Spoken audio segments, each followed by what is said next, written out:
नमस्कार, मैं अविनाश परह और आपका स्वागत है देश के सबसे लोकप्रिय चैनल इन 24 लाइव पर। और इस वक्त मध्य प्रदेश के गाडरवारा से एक बड़ी खबर सामने आ रही है। भाजपा नेता पवन पटेल पर जानलेवा हमला हुआ है। 5 आरोपी गिरफ्तार किए गए हैं। पूर्व राज्य मंत्री जालम सिंह ने रेत माफिया पर निशाना साधा है।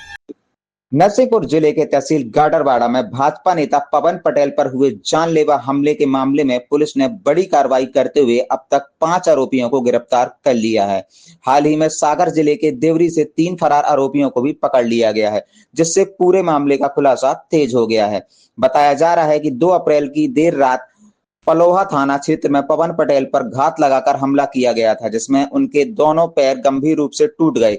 फिलहाल पवन पटेल गाडरवारा के अस्पताल में भर्ती हैं, जहां उनका इलाज जारी है। इसी बीच पूर्व राज्य मंत्री जालम सिंह गाडरवाड़ा के अस्पताल पहुंचकर पवन पटेल से मुलाकात की और उनका हालचाल जाना। मीडिया से बातचीत में उन्होंने इस मामले के पीछे रेत माफिया का हाथ होने की आशंका जताते हुए जमकर नाराजगी जाहिर की। उन्होंने प्रशासन से सख्त कार्रवाई की मांग करते हुए कहा कि घटना में शामिल सभी आरोपियों और साजिशकर्ताओं को बख्शा नहीं जाना चाहिए। साथ ही जालम सिंह ने मां नर्मदा से पवन पटेल के जल्दी स्वस्थ होने की कामना की। फिलहाल पुलिस पूरे मामले की गहराई से जांच कर रही है और रेत माफिया के एंगल पर भी जांच जारी है।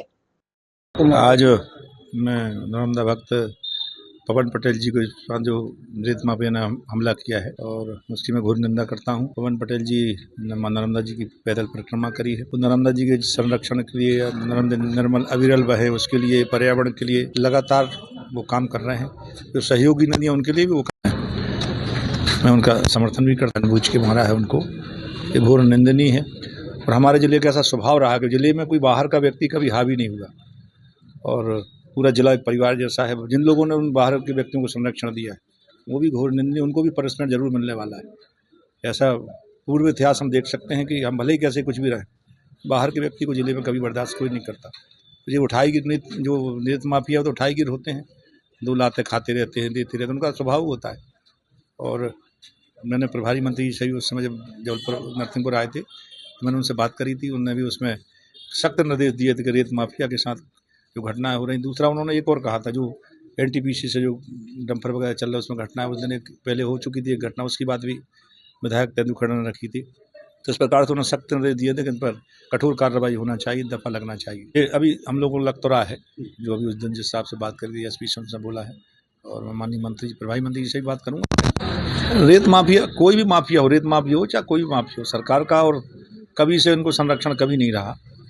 मानो मैं कह सकता हूँ कि चाहे अधिकारी कर सकते हैं, कुछ नेतागण भी कर सकते हैं, जनप्रतिनिधि भी कई बार उसमें इन्वॉल्व हो जाते, पार्टनर हो जाते, तो उनको संरक्षण और ताकत मिल जाती है। ऐसा हम सभी देखते हैं, जब कोई व्यक्ति इनके साथ जुड़ जाता है तो उनकी ताकत बढ़ जाती है। अगर नहीं जुड़ता तो वो ताकत नहीं बढ़ती। ऐसा मुझे लगता है कि कोई ना कोई इनके साथ है, इसलिए वो ताकत बढ़ेगी।